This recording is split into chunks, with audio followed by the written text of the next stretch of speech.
Պարոն Վարդևանյան, ներողություն եմ խնդրում, բայց ստիպված եմ հարցեր ուղղել։ Ներողություն խնդրելու կարիք չկա։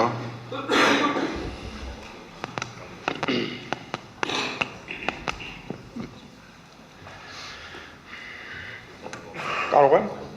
Սիրով։ Ձեր դիմումով պահանջում եք անվավեր ճանաչել ընտրությունների արդյունքները, պնդելով, որ ընտրական գործընթացը խաթարվել է վարչական ռեսուրսի, իրավապահ համակարգի, գործողությունների, մեդիայի, քաղաքական ճնշումների հետևանքով։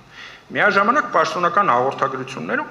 ձեր քաղաքական ուժի ներկայացուցիչների, տարածքային պատասխանատուների, գրասենյակների եւ համակիրների հետ կապվող ընտրակաշարքի, ընտրողների նյութական շահագրգռման, աշխատանքի, ձևական աշխատանքի, բնակարանի, հողամասի, պաշտոնի, պարտքի զիջման կամ այլ օգուտի խախտման վերաբերյալ տվյալներ են հրապարակվել։ Խնդրում եմ հստակ պատասխանել։ Դուք Սահմանադրական դատարանից պահանջում եք ընտրությունների ամբողջական սահմանադրական գնահատում, թե միայն այն խախտումների գնահատում, որոնք շահեկան են հենց ձեր դիմումի համար։ Շնորհակալ եմ հարցի համար, նախ ցանկանում եմ արձանագրել, որ ուժեղ Հայաստան կուսակցությունների դաշինքը ձեր կողմից թվարկած եւ որևէ մի հանգամանքի հետ առնչություն չունի։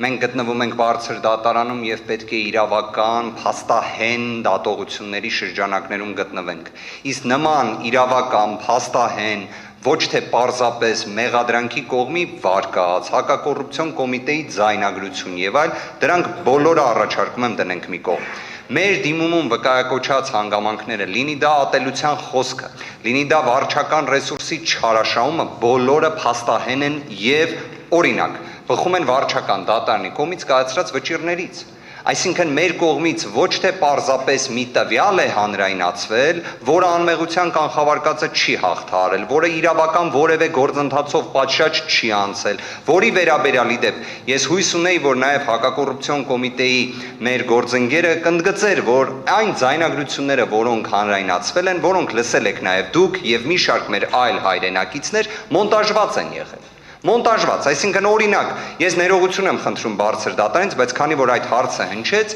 բոլոր դեպքերում պատկերացրեք։ Բայց այդ հարցը հնչեց, պարոն Վարդևյան։ Հարցը հնչեց հենց այդ ենթադրյալ ընտրակաշարքի հետ կապված հարցերի։ Եկեք դատարանին էլ է ամեն ինչ պարզ հասկանալի, ձեր պատասխաններն են պարզ,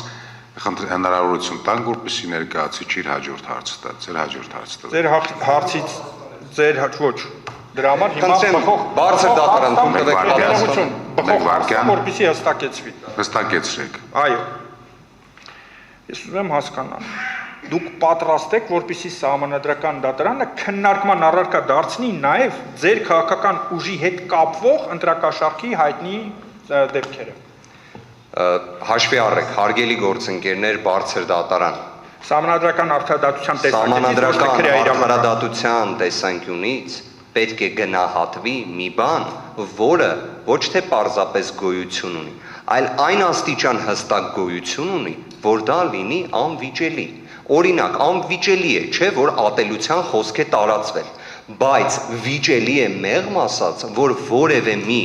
դրվագ անգամ ընտրակաշարքի կարող է վերագրվել ուժեղ Հայաստան կուսակցությունների դաշինքին։ Իդեպ, դուք վստահ եմ լսեցիք, չէ, վիճակագրությունը։ Խոսքը գնում է ամբողջ Հայաստանի Հանրապետությունում 268 մեղադրյալի մասին, որի անմեղության կանխավարկածը չի հաղթահարվել, գործերի կեսն է դեռ նոր ուղարկվել դատարան, իդեպ Օրինակ հակակոռուպցիոն կոմիտեի նույն այդ հայտնի հրապարակումներից մեկը վերաբերում էր մեր գործընկերներից Գոհար Ղումաշյանին։ Ըստ այդ ձայնագրության երկու մեղադրանք կար, երկու դրվագ։ Գիտեք ինչն է հիմա։ Հիմա օրինակ այդ երկու դրվագներից մեկը գոյություն չունի, բայց հակակոռուպցիոն կոմիտեի ձայնագրություն նրա մասին, որ այլևս այդ մեղադրանքը գոյություն չունի, որ սխալվել էինք, որ ներողություն ենք խնդրում, որ հետագայում սահմանադրական դատարանում ուժեղ Հայաստան կուսակցությունների դաշինքի ներկայացուցիչին նման հարց չտան, չկա այդ ձայնագրությունը, հասկանում եք, կամ այդ հրապարակումը։ Հարց էի ուզում, մի բառանի պատասխան էի սպասում։ Այո կամ ոչ, պատրաստ եք, թե պատրաստ չեք։